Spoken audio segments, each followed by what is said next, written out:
welcome back to In the House podcast with Jenny Woon and Toni Singh. Thank you so much for joining us on this journey.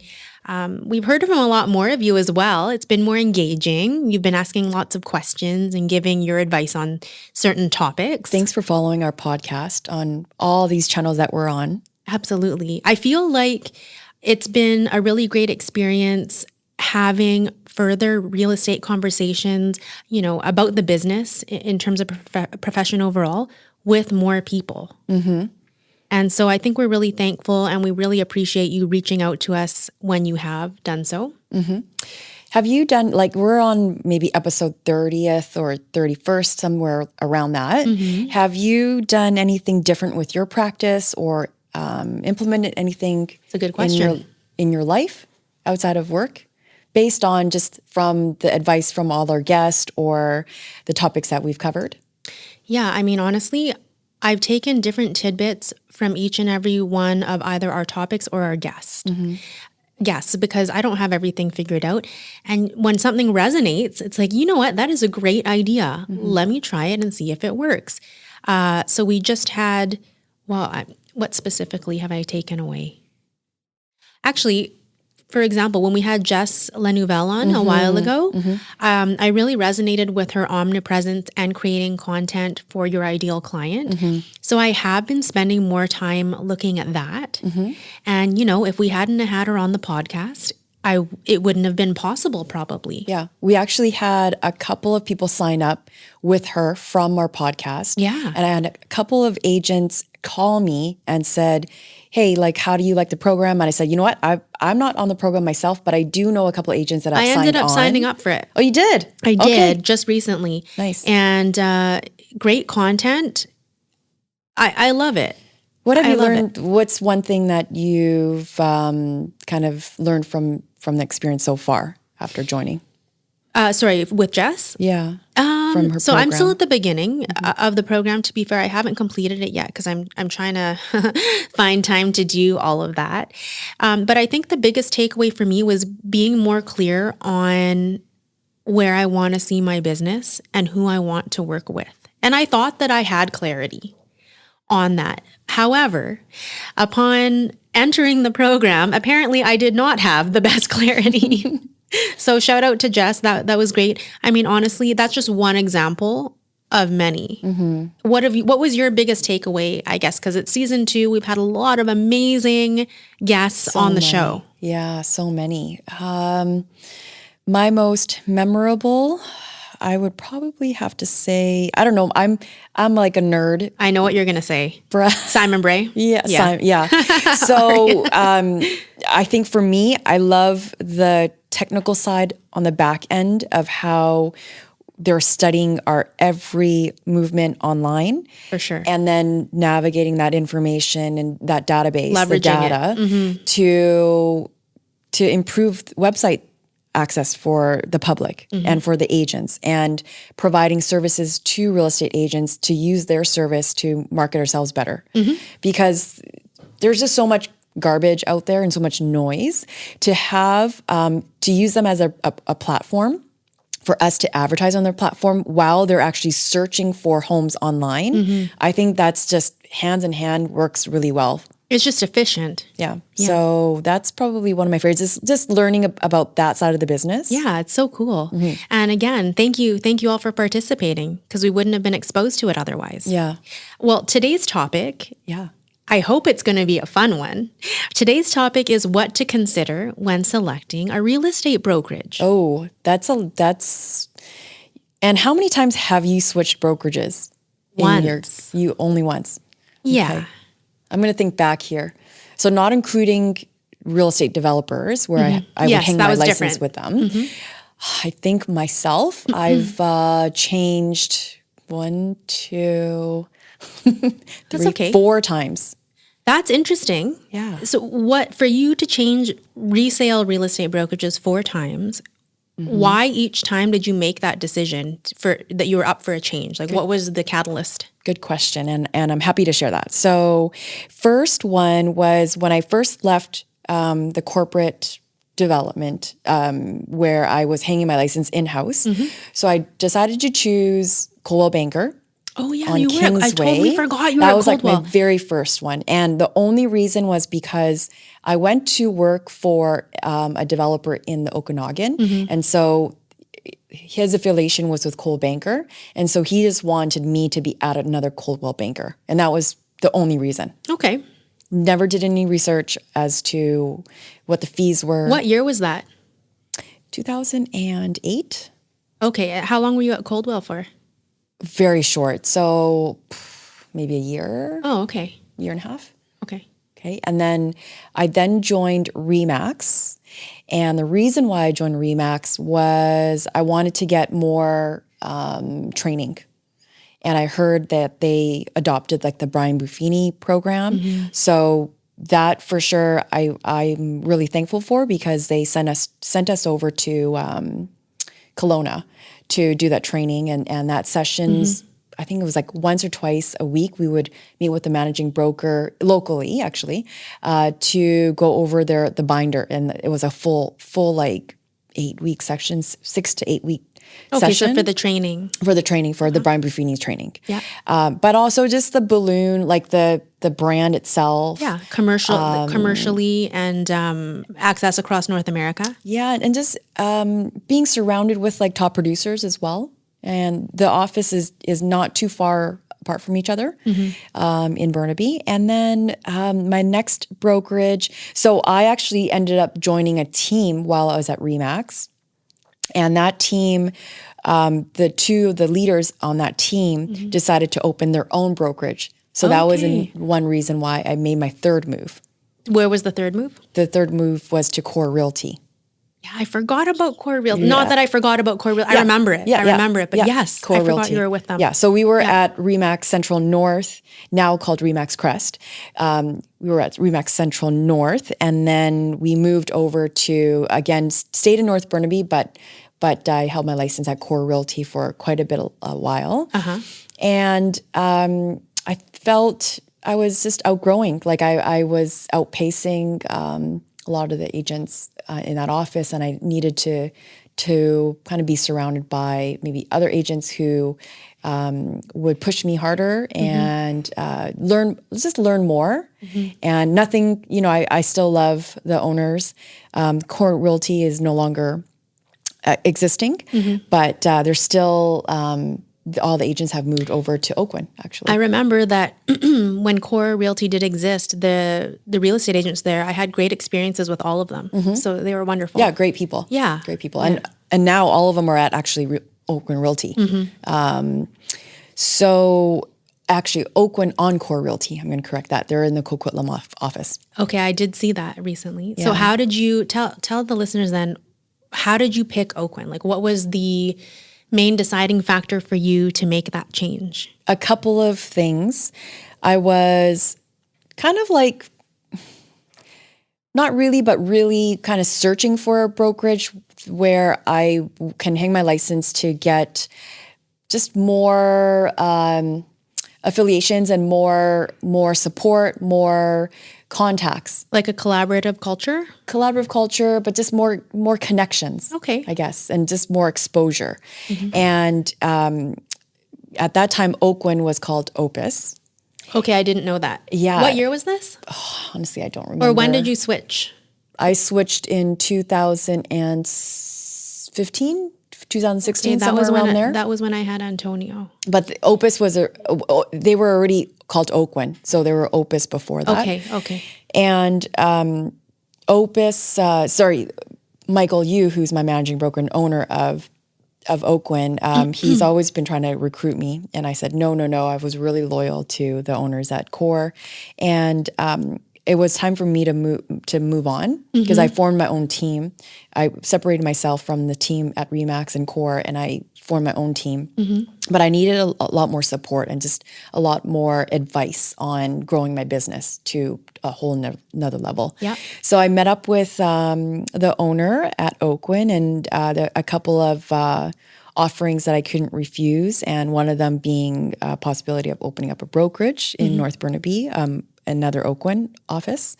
And so that was that kind of perked my ears, and that, and along with just wanting to grow my business. Okay, well that makes sense.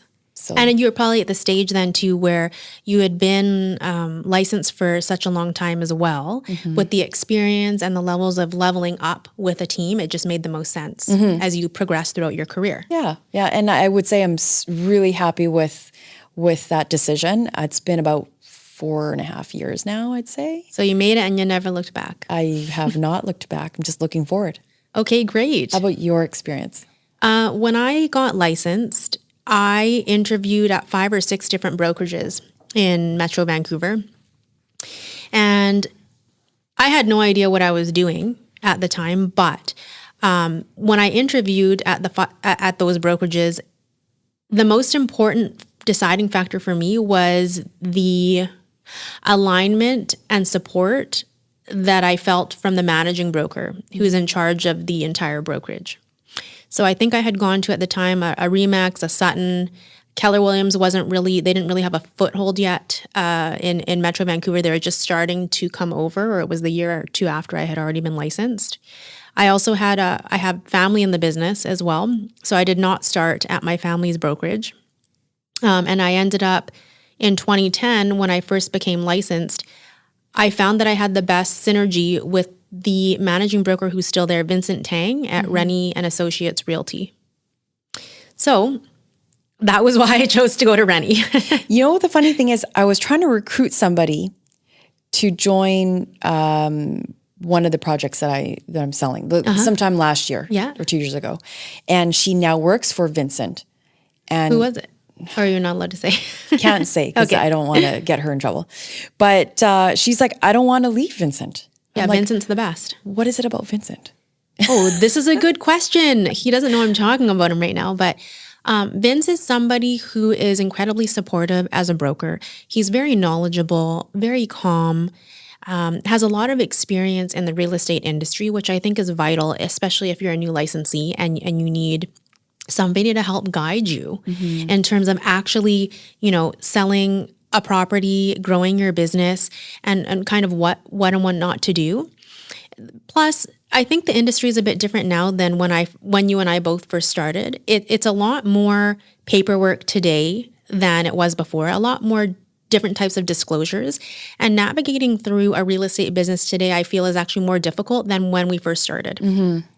So for all of those reasons, and the fact that you could literally call Vince up anytime, that was why he's just somebody that's a really great person. And so this is our first point, is when selecting a brokerage or moving to another brokerage, one of the factors is how much of a managing broker will play a role in your business. Well, yeah, if they can support you and what kind of energy and synergy you have with that person. I think it's really important.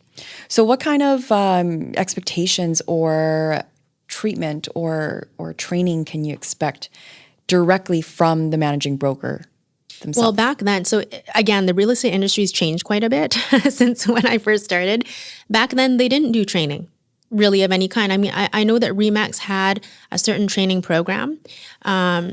It wasn't actually Brian Buffini. It was something else where they hired a separate marketing person to help you with your business. But for me at the time, it was like, well, I'm trying to learn how to sell homes. I don't need the marketing yet. It was like, how do I actually sell and then get the marketing in? Yeah, I think that answers the question. So one of the what I find with Oakwyn Realty, just talking from what I'm observing, I don't need as much help myself from the managing broker, but it's very obvious that they're on top of our paperwork, because yesterday even we got all the agents who work on project sales. They did an hour seminar on ensuring we're doing our due diligence and getting our paperwork right, and making sure our contracts are legal so that we're getting paid. Yeah, that's important. I mean, but I feel like that's more common nowadays with brokerages that are successful, whereas that was not the industry standard in 2010. It was very different. So more so it was just that I liked Vince, got along well, and that was it. However, that being said, at the time, if Keller Williams was prominent by the time I got licensed in 2010, I probably would have signed with them.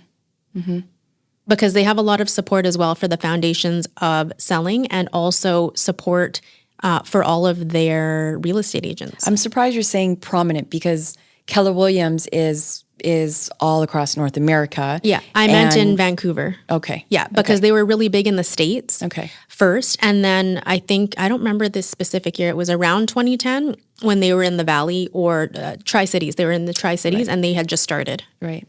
Okay. Yeah. Okay. And I wasn't selling in the Tri-Cities. Okay. So you wanted something more in your neighborhood. Yeah. More in your targeted area. Mm-hmm. So having a managing broker and a business coach is really important. In my brokerage, there's I believe there's like 2 in the main office headquarters and then 1 downtown, and then there's the 3 owners that we can call up anytime. Yeah, so that's perfect. That's great support. Yeah, 100%. more than enough. Another factor I would say is culture. Mm-hmm. Culture and community. Yeah, yeah. So when you signed up with Rennie, like, what did you get out of that? Like, what kind of community? How do they put together a community? That is a great question. If you speak to anybody to this day who was a part of that core group from back in the day, they had, when I started there, I think they had, I want to say around 40, 45 agents. And now I think they have like 200 and something. I'm not sure about the exact number. But back then, I loved the fact that everybody was willing to help one another. Mm-hmm. It wasn't the typical, we're competing against, that's very old school, competing against one another, not helping people. So I liked the fact that they were all of the salespeople and their support team were really encouraging. And to this day, some of my best friends in real estate are still from Rennie. Like John Tsai, we had him on the podcast. Mm-hmm. That won't show up till later, though, I think, right? Mm-hmm. Selena Kai, Danny Chow, some of my great friends, and it's because I started there. Yeah, so that's just tells me like how much of a community you guys had in terms of rather than competing against each other, it was more collaborating and supporting each other. It was, and that was really important. I know that from some of the other, obviously you're at Oakland and you guys have that kind of culture as well, we do. Which I think is really important for the industry and for the agents to feel supported. Mm-hmm. So in our brokerage, not only do we have like internal subgroups and communities like our Facebook, internal Slack channels. We have events like the summer barbecues. Mm-hmm. Let's just say COVID wasn't happening. Well, do you do them on Zoom now that you guys can't meet in person, or? Yeah, so we have every first Wednesday of the month, we have a Wednesday, like an Oakland Wednesday. Mm-hmm. And at least, so there's 9 weeks of a university. So if you're newly joining or even at any point, if you're 2-3 years in the business, but you still just want a refresher and collaborate with other people in the business, you can join a 9-week university course where they teach you how to write contracts, how to market yourself, and just doing paperwork and great. Yeah, totally. There's also weekly seminars highlighting specific guests like radon or inspectors or mortgage brokers, interior designers. Yeah, for sure. It's important. Definitely. Yeah. And that just brings people together, especially nowadays we're not seeing each other. Normally we would be in this bullpen and the attendance is actually quite large. It's usually between 20 to 60 people. Have you noticed with the pandemic then and the fact that we have access to great technology, if you guys are Zooming then instead of being in person, have you noticed any changes in the relationship or it's still the same? I'm just curious. Hard to say because I'm just connecting with the people that I'm close with. And so honestly, and we have 600 people, 600 agents in our office or close to that. Wait, is this the Oak Street office or also downtown? Like, are you including both? Yeah, okay. Yeah, between the two. So, but whenever events happen, both are always invited. Both offices are always invited. So I don't know if I've lost a lot of connections. Probably getting to meet new agents, that I haven't met before. So that probably has halted a little bit, but the ones that I've always been close to, we're always texting and we're bantering back and forth on social media. So that hasn't changed. Okay. But yeah, some of the community events that we hold are once a year charities. So it could be like BC Hospital, it could be the Pride. Oh, yeah. And the one that's really consistent is I forgot what it's called, the month of kindness. Like every November, we're always doing something. It's like anti-bullying or something tied in with that. No, or anti-bullying was last year. Was it last March? month. It's March. Sorry. March, February. Yeah, I can't remember. It's around the same time, I think. It just happened. But Yeah. November is when we do like the kindness challenge. Okay. Yeah, and Well, where we're that's nice. nominating other agents to actually do something kind to somebody. Actually, that's right, because I remember you talking about it. Yeah. I thought it was closer to January, though. No, it was November. Was it? Maybe Okay. we talked about it In January, yeah. So yeah, that's how we bring people together, and it's always fun. We also have an annual event every January as a sales kickoff to acknowledge all the achievements and the medallion winners, and we have a Christmas party. So Did you guys have a Christmas party last year? No. On Zoom even? No. No? Okay. I don't even think I would attend. actually, on that. Some people do. So, yeah. I guess another important consideration for realtors that are either thinking of switching brokerages or newly licensed are the fee structure and expenses. I personally wouldn't just look at the fee structure because I think fees and expenses are directly tied into the value that is offered. So for me, it's not just really about the numbers. It would be, do I value what they're going to help me with? And if yes, what would I feel comfortable paying? Can we talk about all the different types of structures we've seen? So there are some brokerages where they don't take any desk fees, and desk fees can range between $0 to $500, $700 a month. Yeah, it covers part of the admin costs. Yep. For the brokerage. For the brokerage, yeah. There are some brokerages that charge an advertising fee. Yeah, like a remember that Remax. Remax. Yeah, because of it's their national one, right? Yeah. National marketing fee. Yeah. There are some brokerages that take a commission split.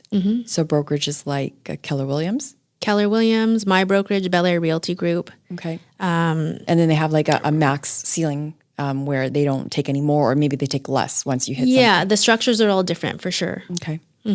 Okay. Okay. What else have you seen?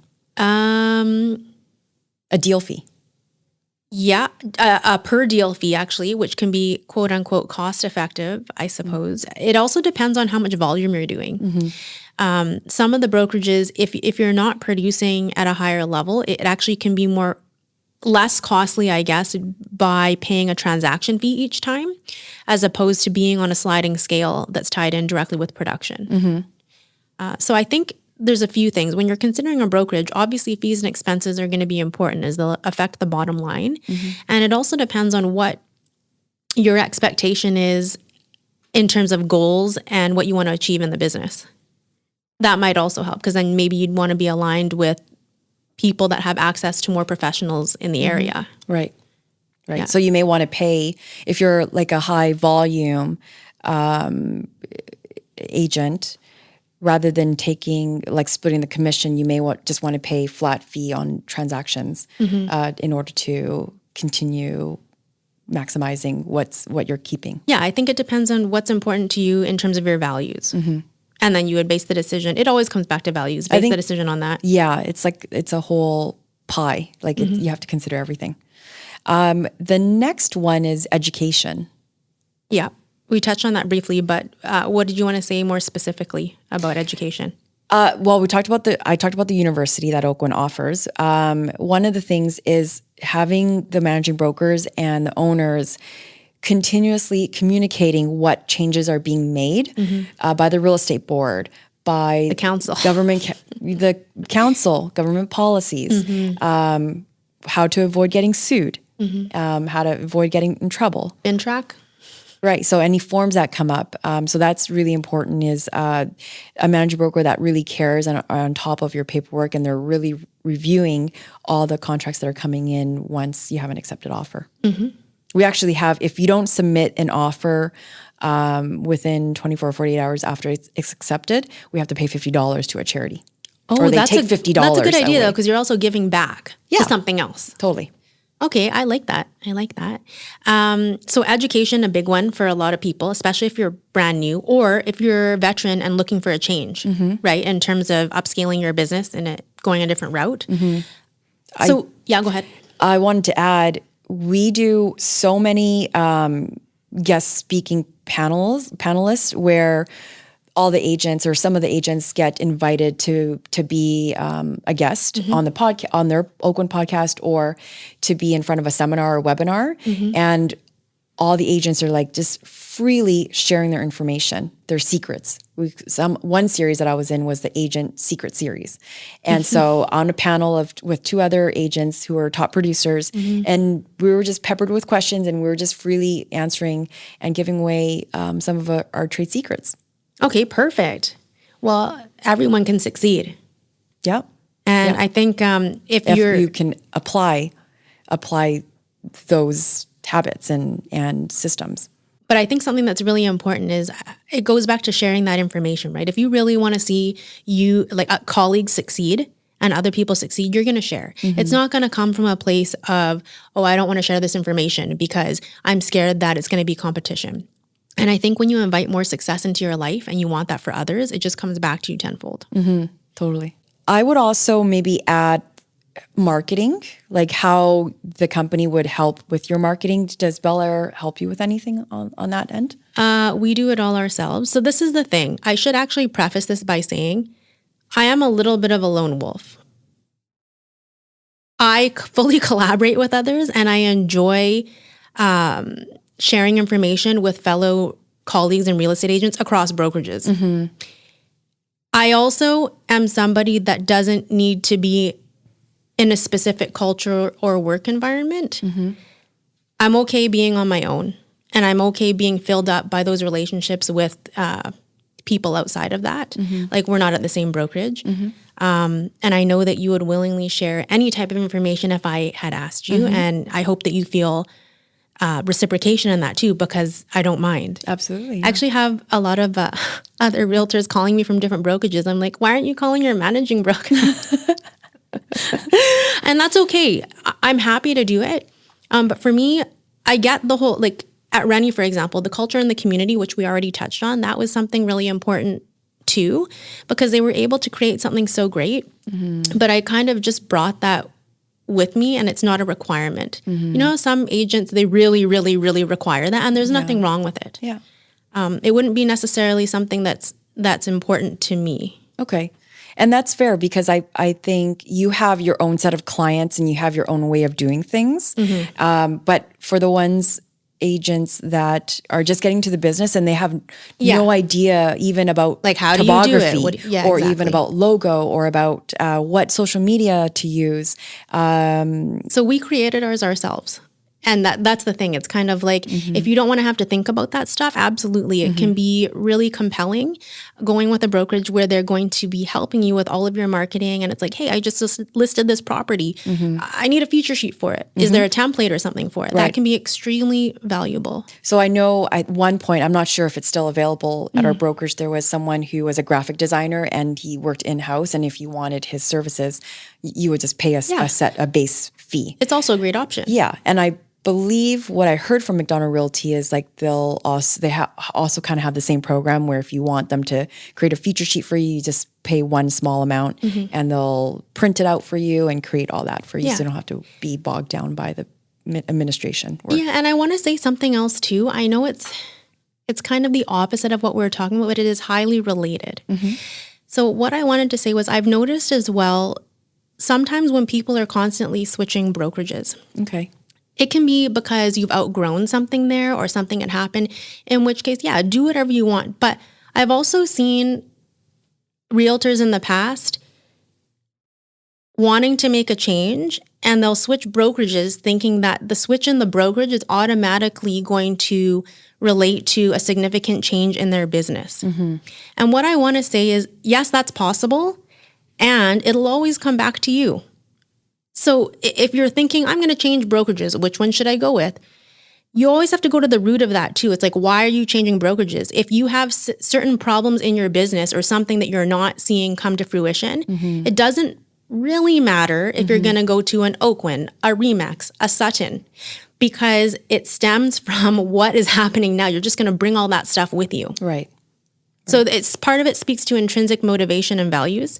And then the other part is, 100%, having a brokerage that's going to be supportive in what you feel you need to be successful. Remember back in the days about when we had to do floor duty? Have you ever done floor I've never duty? done floor duty.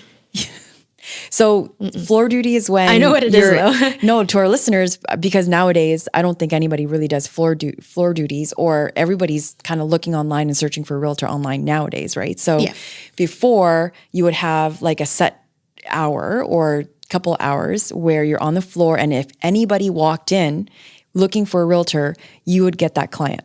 Yeah, I mean, that's the traditional brick and mortar model where you have the brokerage. Speaking of that, we didn't talk about EXP really at all. EXP being cloud-based, and with the technology being what it is today, it's kind of like, you don't need to do the floor time, exactly what you're saying, right? There's other methods and ways of getting out there and meeting clients.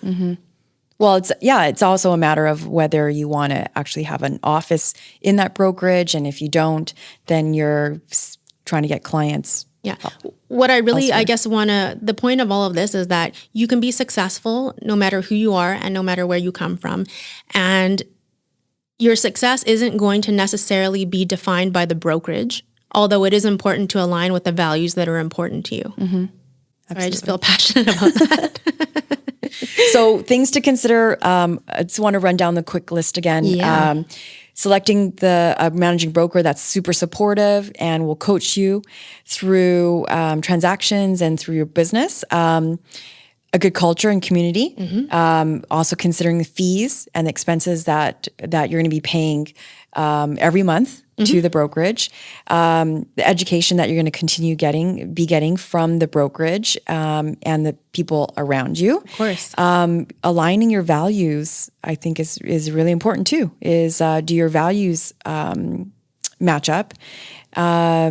Access to a support system, or maybe even some tools like a CRM or things like that maybe make your business a lot more efficient, like SkySlope or Transaction Desk, or things where a lot of tools that you can just rely on. It'll help you. Your documents in. Yeah. Leverage the technology. Yeah, and whether or not they actually have a location where you can drop off keys, even just as simple as that. Yeah. And finally, marketing. Marketing. How do they help you in marketing you and helping with your branding?